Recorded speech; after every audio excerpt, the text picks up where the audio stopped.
All right, ladies and gentlemen, if you happen to have a noise-making device like this one, kindly take it out, put it into the off or silent position so as not to disturb anyone who happens to be speaking at the time.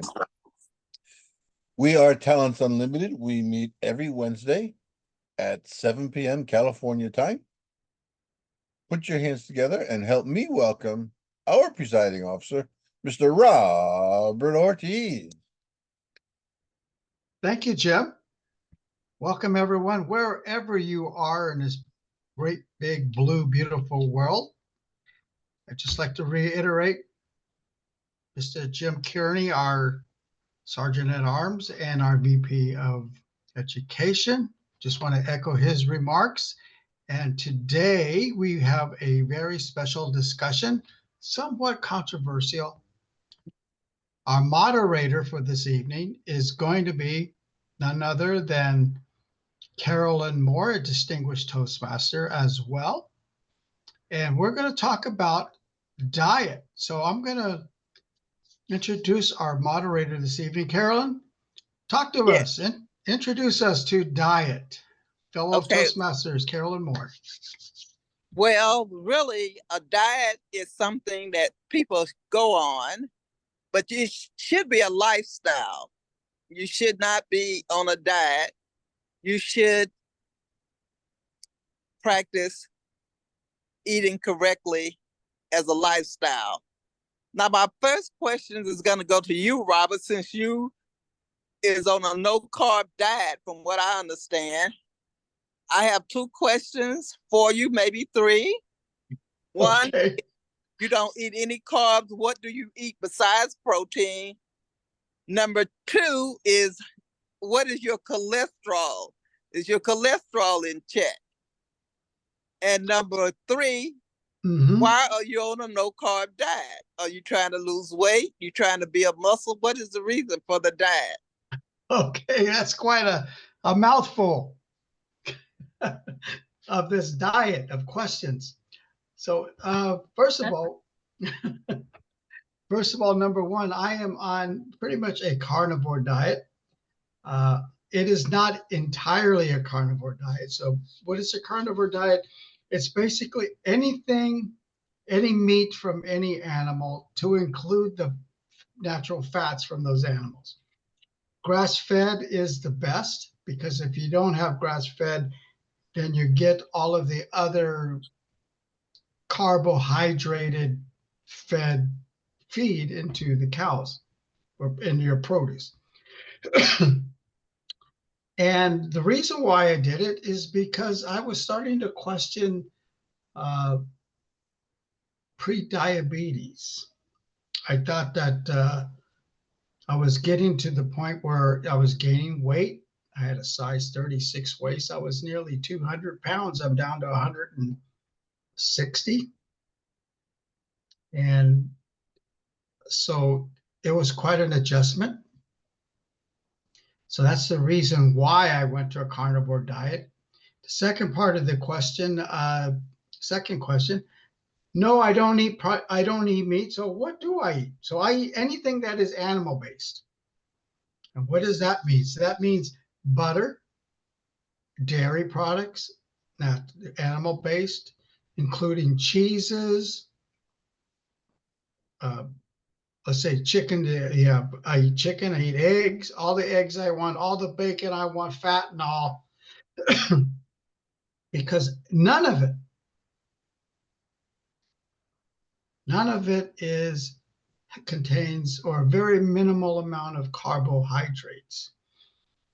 And in real short, you don't see too many carnivore animals running around with diabetes unless they're fed like our pets are fed with carbohydrated dry dog food. But did you eat any vegetables? Oh, yes. So so I eat vegetables, all kinds. Broccoli, peas. I don't eat corn. I stay away from corn. Whole corn. I'll eat corn tortillas, tacos. How can you not want tacos, right? So I eat corn. I stay away from flour tortillas. Anything that has to do with flour or comes in a box, it's not happening. It's not happening. However, I do eat potatoes, not often, but I do. Like I said, all the meats, vegetables, dairy, eggs, all of that kind of stuff. And I lost about 40 pounds just doing it. And what was the third question? Your cholesterol. What is your Okay. cholesterol reading? Okay. So here's the deal. Here's the deal. You're going to be shocked. So this is another discussion worth having, but not tonight. First of all, when you go on a carnivore diet, because of the animal fat, the cheeses, the eggs, your LDL cholesterol will go up. It will go up. That is a fact. However, and I don't want to get in too much into it.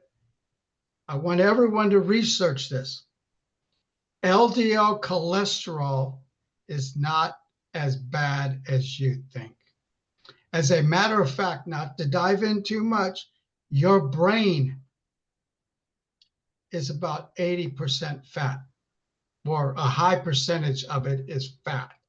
And your brain functions off of LDL cholesterol. But what's your Now, overall cholesterol? 260. How much? 260. Okay. May I ask a Yeah. question? Yes. Have you consulted your doctor, cardiologist? Cardiologists, they're old school. They're old school because they've been trained a certain way. As a matter of fact, I don't want to get into it. I encourage you to research this.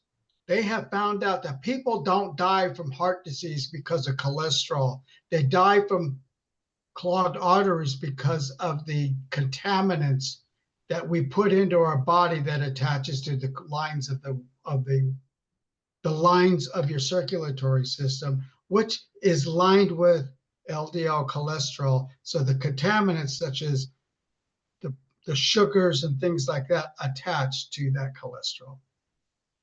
So what happens is that's what actually clogs, not the LDL. Your LDL is something that your body produces. As a matter of fact, I don't know of anything that your body produces that's going to kill you.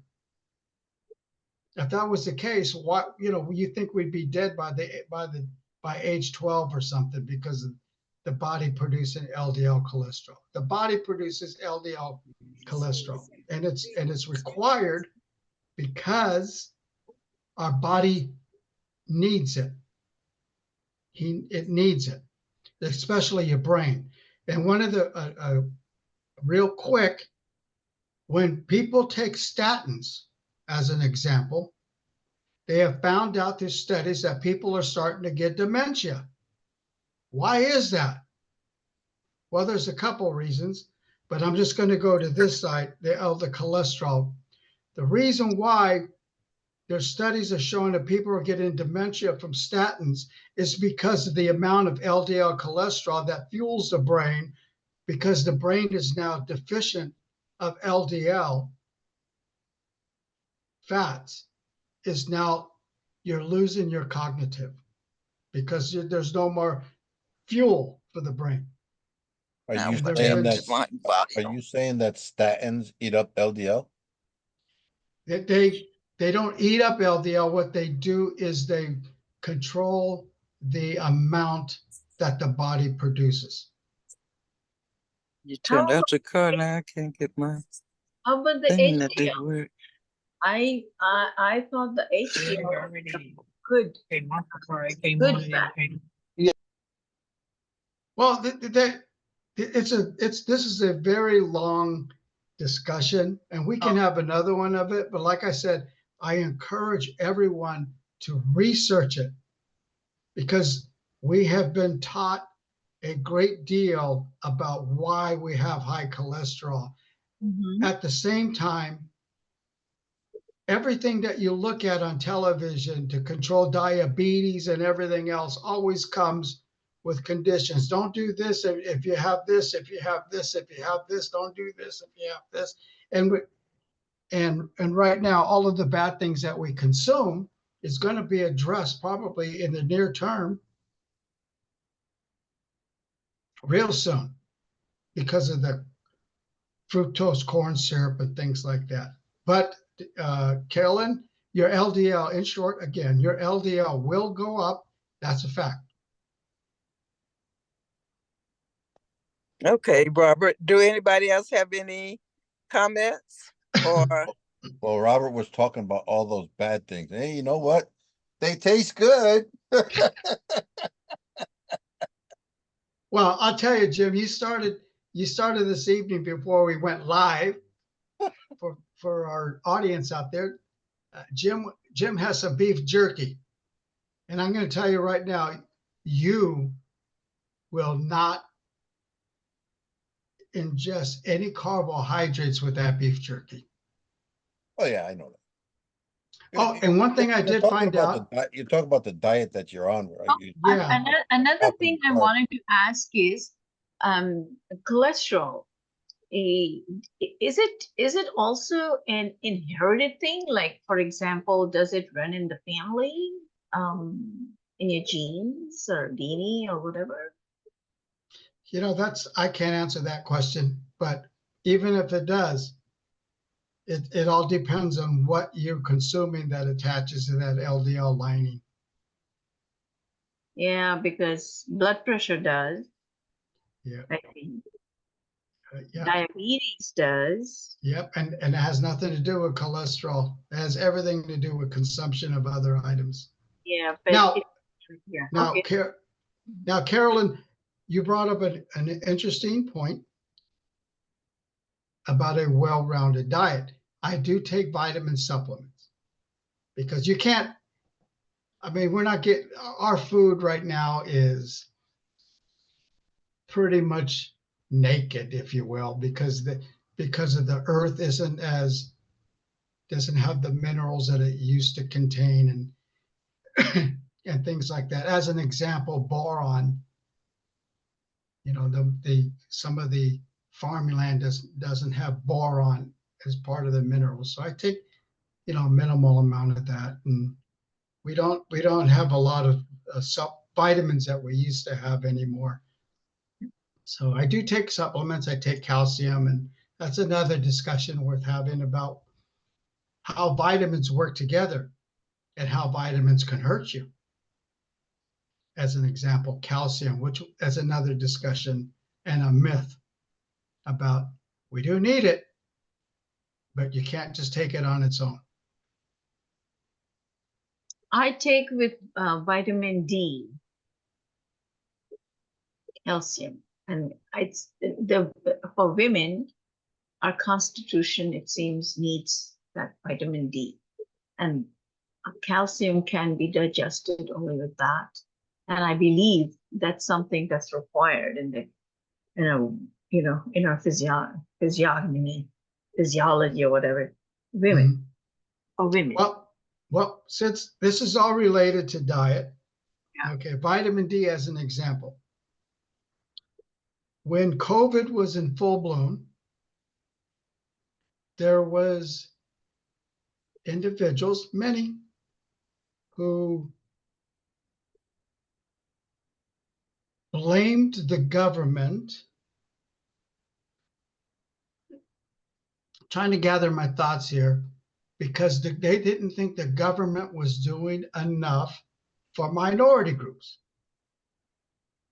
Okay, and what was actually happening was it's the Western civilization lifestyle, and this is another discussion, and it has to do with sunlight. Now, what does sunlight have to do with vitamin D? It has everything to do with vitamin D. So when the body soaks up ultraviolet light, a light that you don't see, but a light that you can feel the ramifications by getting sunburns, when the skin absorbs it, your kidneys turns that sunlight, ultraviolet light, into vitamin D. Well, if you're a diabetic, or even if you're not getting enough sun and you're a diabetic, guess what happens? You're not getting, your kidneys aren't producing any vitamin D. So now you're vitamin D deficient because you're not getting the sunlight because you're only getting maybe 5 minutes a day. Because people walk from work to their car, they walk from their home to their car, and all these filters and all these ultraviolet filters in our windows and everything. So what are we getting? We're not getting squat. And then the food we eat, your kidneys are starting to fail now because now you got diabetes. Now your kidneys aren't producing vitamin D, so now your immune system's compromised.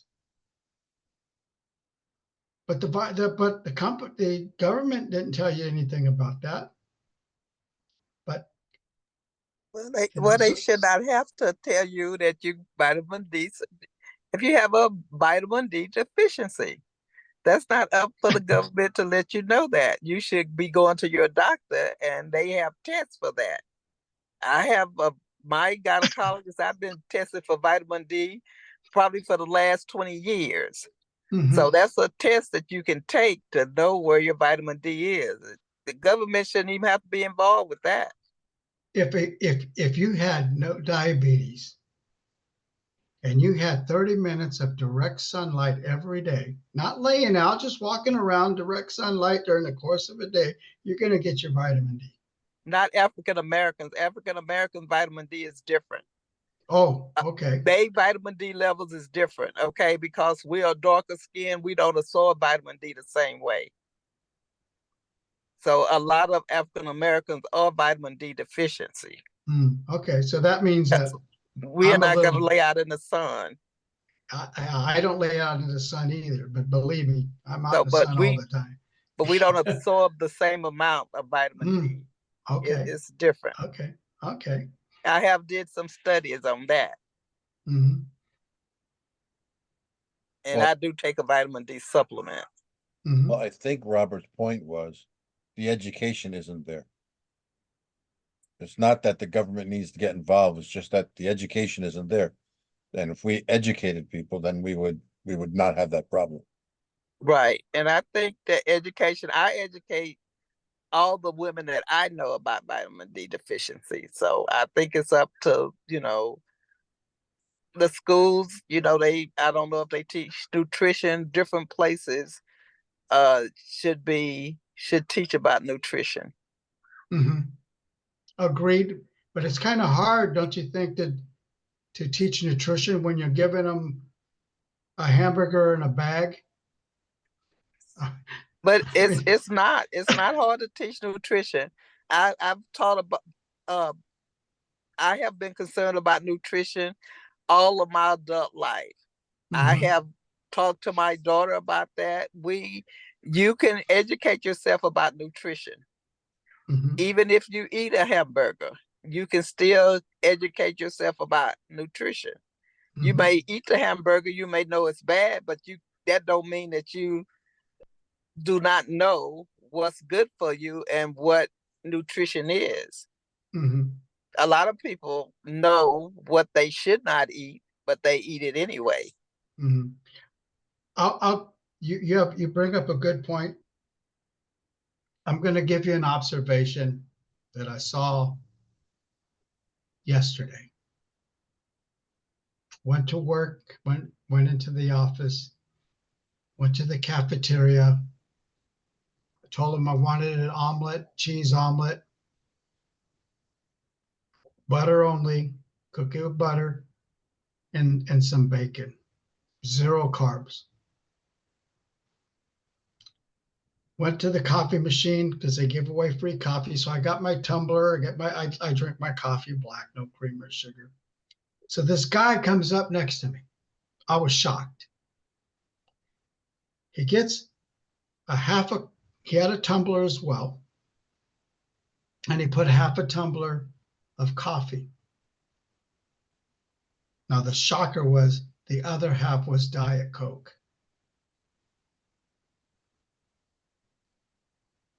You're right.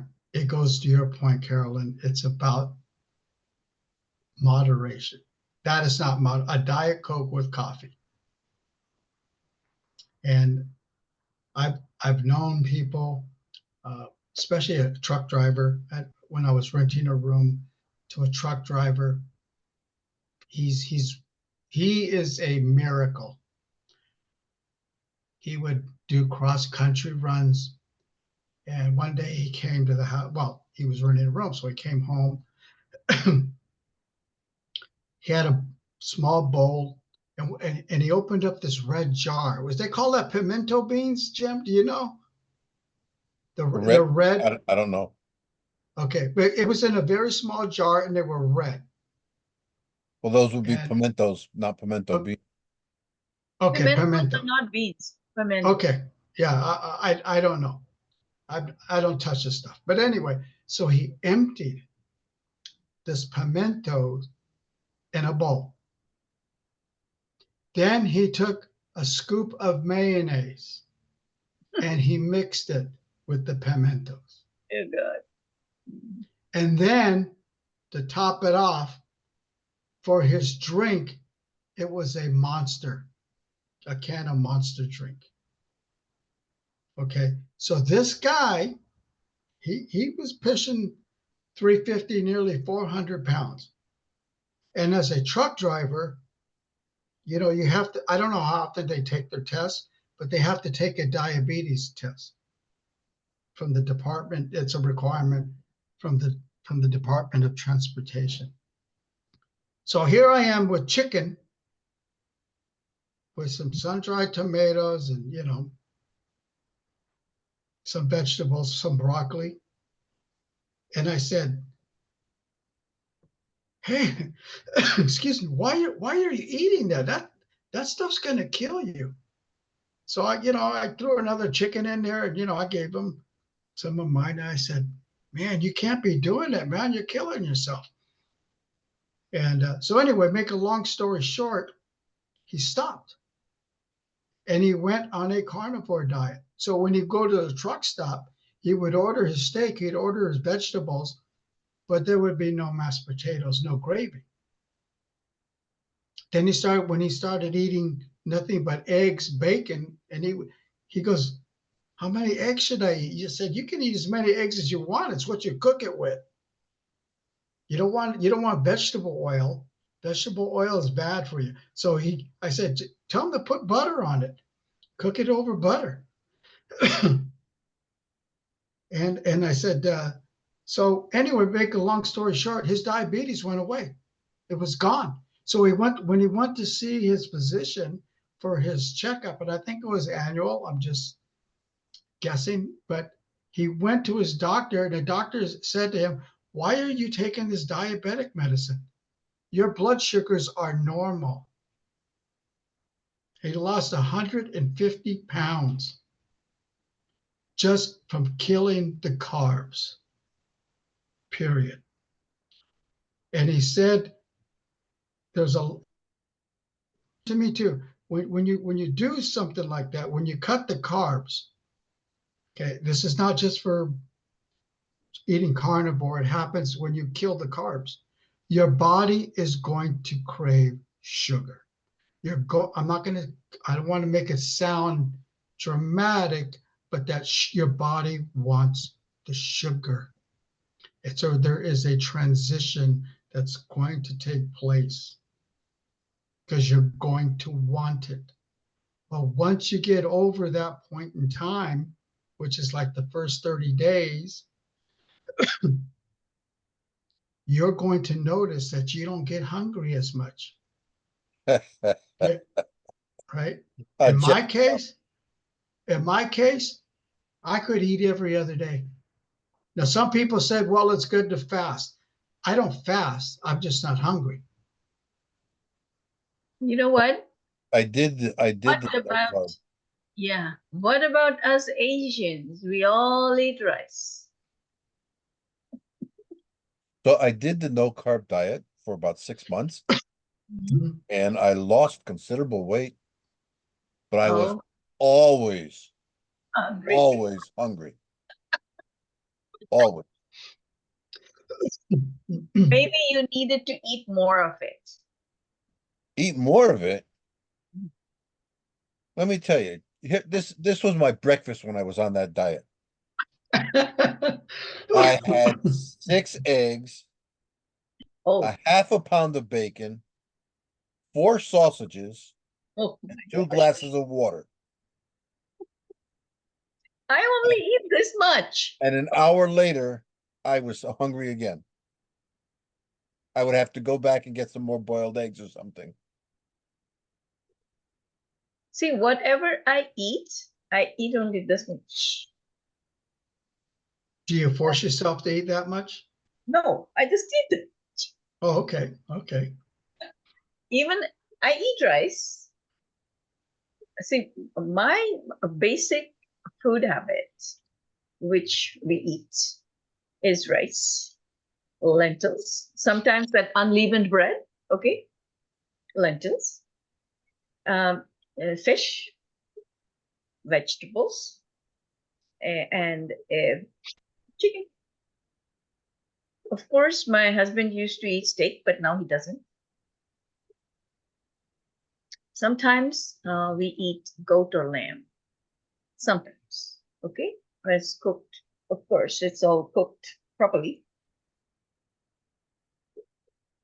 That's the usual fare, which would leave people hungry, maybe. Why do you think they give you bread when you go to a restaurant? To fill you up. To fill you up, Because bread has carbs in it, yeah. and because the sugar in the bread is going to make you more hungry. Yeah. Same thing with alcoholic beverages. When you drink and you consume sugar, the sugar is making you hungry. You know, there was a story that I heard that McDonald's in their hamburger buns actually put a very small amount of sugar in their buns. That's what I heard, in order to have you crave for McDonald's. Wouldn't surprise me. I mean, that's what all the places. That was many decades ago, though. But basically, is it the yeast or what is it that makes? Of course, you put a little sugar because you have yeast in the buns and the bread and everything. Is that what makes you eat more or like it or what? Well, it's just a work on science. Even the movie theaters do the same thing, right? They put salt on their popcorn to make you drink more soda. Yeah, maybe. Mhm. But all those foods are not very good. Okay, we know that. You know, too much salt on the popcorn and what else? And a lot of chocolate and all that stuff because of the sugar. I'm not Mhm. talking about the 75% chocolate, which I eat. Okay, not But a lot. Dark, is that dark chocolate or Yeah, the milk dark one. chocolate? The dark I hear that the dark chocolate has a lot of antioxidants in it. because there's no sugar. Mhm. Well, Why people? Yeah. if Go you ahead. wanted to wrap it all up into a neat little bow tie thing for a diet, just remember, if it's God made, it's okay, and if it's man made, it's no way. Yeah, that's it. If it's God-made vegetables, the grains, they're all God-made. You know, but you don't have to kill an animal, I think. I don't know. Well, if you Well, don't you can kill, get how do you some eat? A lot of people don't eat meat. A lot of people in the world, depending upon where you come from. Well, But it's how you define meat, right? uh, Meat doesn't not have to be a cow. not necessarily. I don't know. It all's cultural. It's very cultural because people that have rivers nearby, they eat fish, but they don't eat the meat because there is, you know, like for some reason, I don't know why. It's cultural. I know that because in Mhm. India, there are parts of India where meat or fish or anything is not consumed at all. Okay. But then there are parts of India where there are rivers. And so culturally, I feel, or environmentally, I feel, because that's available. Other things are not available, like, you know, nuts and things like that. nuts, grains, which all have the good oils and things like that. So we'll eat fish.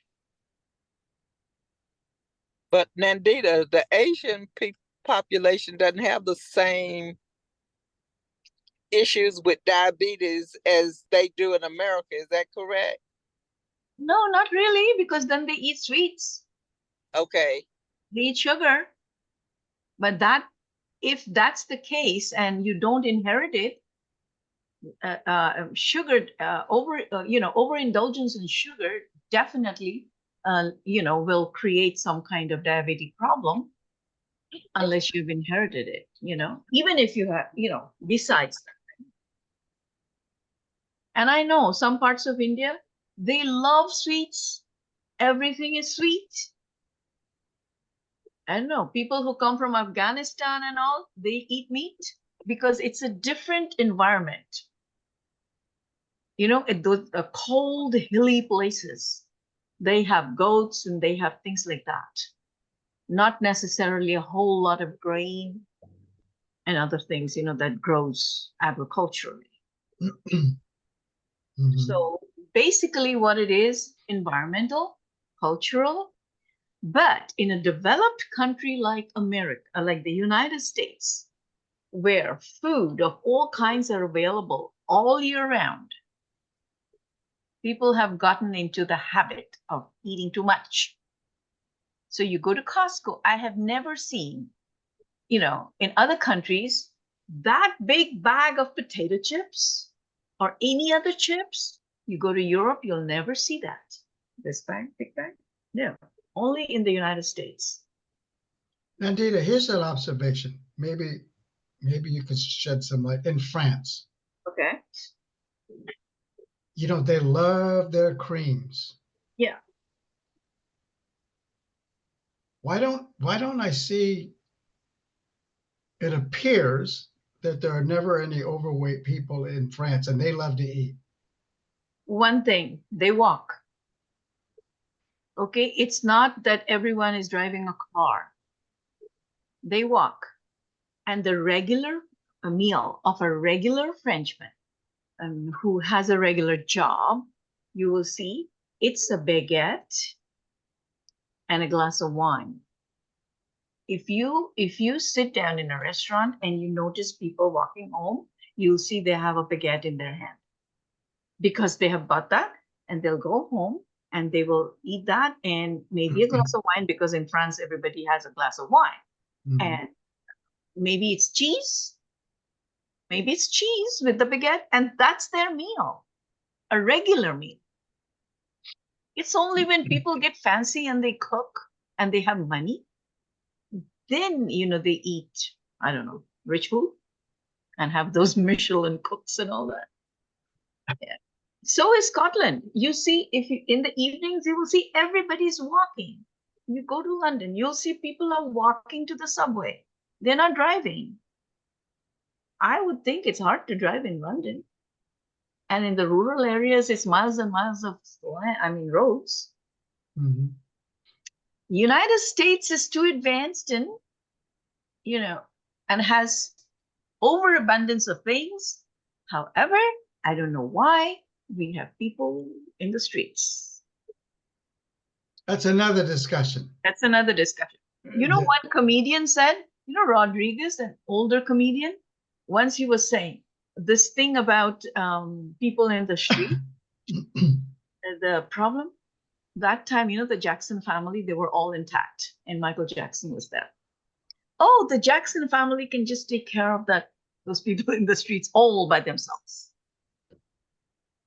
Well, another discussion we could have. So, folks. Okay. Anyway. I take it back to our moderator this evening, Carolyn.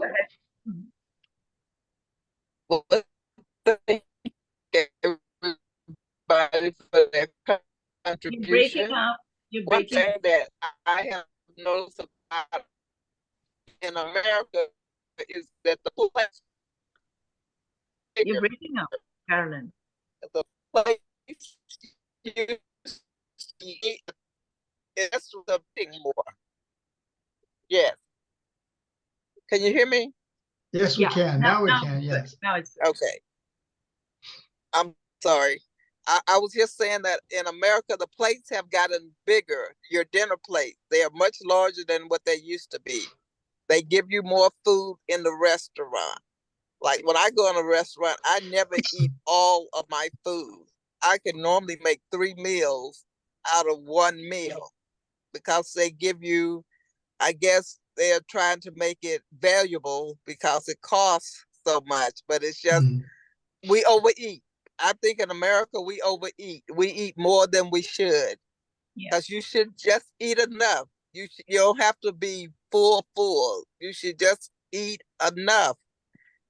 And that's one thing that I stress to my daughter is I am about portion, size, how much you should eat. Because you overeat, you stretch your stomach. So you should look at the portion size. You should not be overeating. You should just eat enough. So that's one of the things that I have always stressed. Mhm. Just eat enough. And that takes care of everything, your health too. If you just eat enough. Well, Right. Yeah. So we got to wrap this up. We're running a little long, Okay. and great discussion. And we can go on forever, and maybe we will at our next meeting. So Did we come to a conclusion? yes, we have. What is it? God made is okay, man made is no way. There you go, Jim. Jim, where's that jerky before we Moderation. sign off? And eat in moderation. There it is, right there. There's a man with a. Oh my goodness, just one. Jim? Yes, I find that beef jerky is too salty. Yeah, I'm sure it's salty. I've never eaten one. There's no salt in this. Well, no added salt by me. If there was salt in the Worcestershire sauce, then there's salt in there. Oh. All right. Thank you all for your contribution. I will turn it back to our president, Robert Ortiz. Well, I want to thank Carolyn for being the moderator for this interesting discussion that we had, and we can go on forever. We may continue another meeting on this particular discussion because there's so much more to talk about portions and supplements and cholesterol. But I just want to sign off saying one thing. I would just, since this question came up about cholesterol, I want you to research it. Research it. And the research scientists are going to be cardiologists, and they're going to tell you why we have been misled. So having said that, I want to thank everybody. We are Talents Unlimited. We meet every Wednesday at 7 p.m. for pathway development, for our own development, and sometimes controversial discussions such as diets, economics. And what is that other one, Jim? The one you're always talking about? Investing. Investing. So topics are on the table. So I bid you good night until next Wednesday at 7 p.m. Good night, everyone. Good night.